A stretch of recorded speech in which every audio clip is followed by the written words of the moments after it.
Welcome.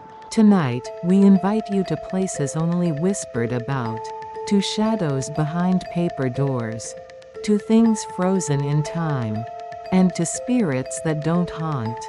But wait, these are not just ghost stories. They're memories, trapped, buried, and now, remembered. If you're still with us when it ends, you'll know why some tales were never meant to be told. This is Japanese Horror Narration Special Collection. Let us begin. Episode 1, The Mask That Smiles Back. Narration Script Episode 1. My grandmother owned an old no maska traditional theatrical mask. It was called War-Eye Men.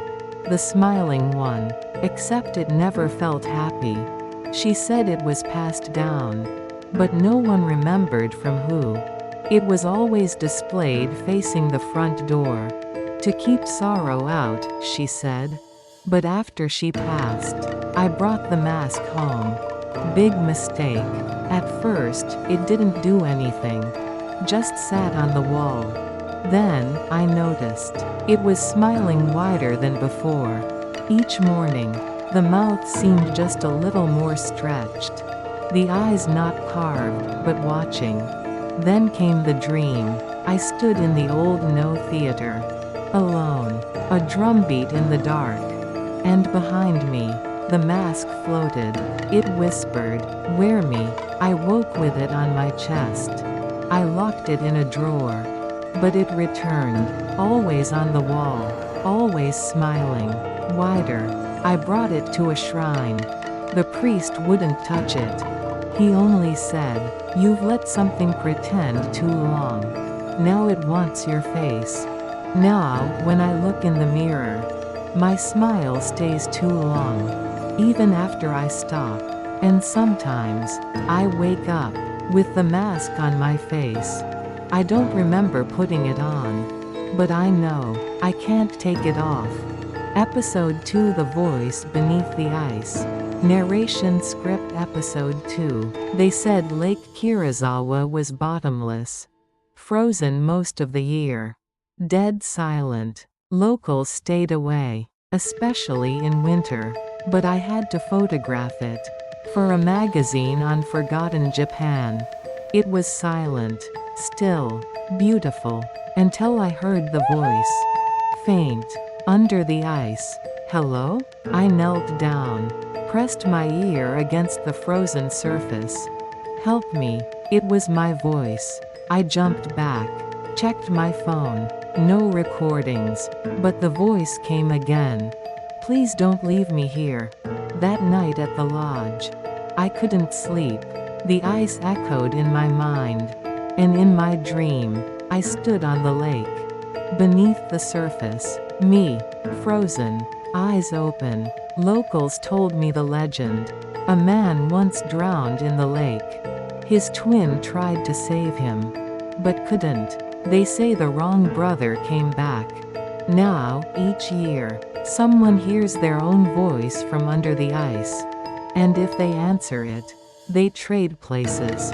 The magazine never published the story. My recordings were blank. Except one file. A whisper. "Thank you." And the sound of cracking ice. If you ever hear yourself calling from below, don't answer. Not even once. Episode 3, The Temple That Waits to Be Found. Narration Script Episode 3. They say there's a temple that only appears when you're lost. Deep in the woods. At night. When your fear becomes louder than your footsteps. That's when you'll see it. I was hiking in the mountains of Nara. Took the wrong path. Rain set in. Darkness followed. Then, through the trees. A lantern. A gate. A temple. Wooden, weathered but glowing. I approached. No one inside. But the candles were lit. The altar clean. And a scroll hung above the offering box. Mayoi ga fukaihodo. Chikaku ni kuru. The more lost you are, the closer it gets. I felt safe. Grateful. I stayed the night inside. That was my second mistake. I dreamed of monks, walking backward, faces hidden. They chanted something in reverse. And at dawn, they turned to me, all of them wearing my face. I woke up and ran. But the trail never ended. The temple reappeared again, closer, smaller, like it was folding around me. Now I live in the city. But when I'm confused, anxious, panicked, I start seeing lanterns, and the chanting returns. If you ever get truly lost, in the woods, in life, in grief, and a temple finds you, don't go inside, because it may never let you go. Narration Script Episode 4. Some houses breathe differently when the sun goes down. Some become something else entirely. When I was a university student, I rented a traditional one-story house near the coast of Shizuoka. It had a nice garden, sliding shoji doors, and old wooden floors that creaked with every step. A bit drafty, but peaceful. During the day, the house was filled with light. Large windows in every room, bright paper screens. But at night, the windows disappeared. I don't mean it looked dark.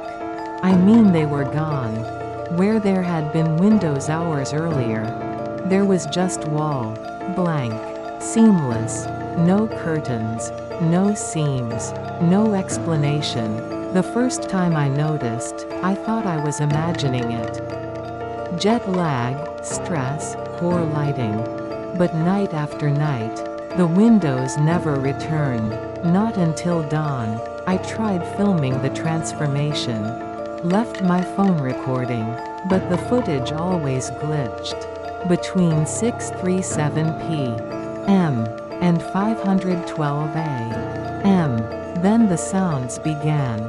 Soft breathing, faint scraping from the walls, as if something large moved just behind them. Sometimes it pressed against the wall. From inside, I asked a local carpenter about the house. He didn't laugh. He only said, that house was built as an offering. To keep something in. One night, I stayed up. Sat facing what used to be the kitchen window. I placed a mirror on the wall, to reflect what wasn't there. At 2:09 a.m., the mirror went black.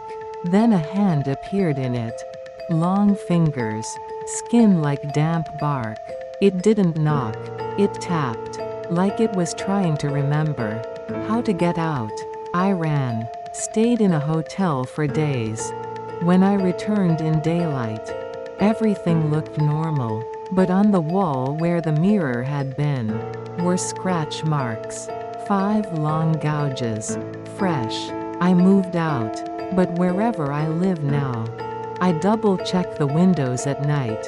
And sometimes, they're not there. If you ever stay somewhere, and feel the walls shift, after sunset, don't look for the windows, because they might look back.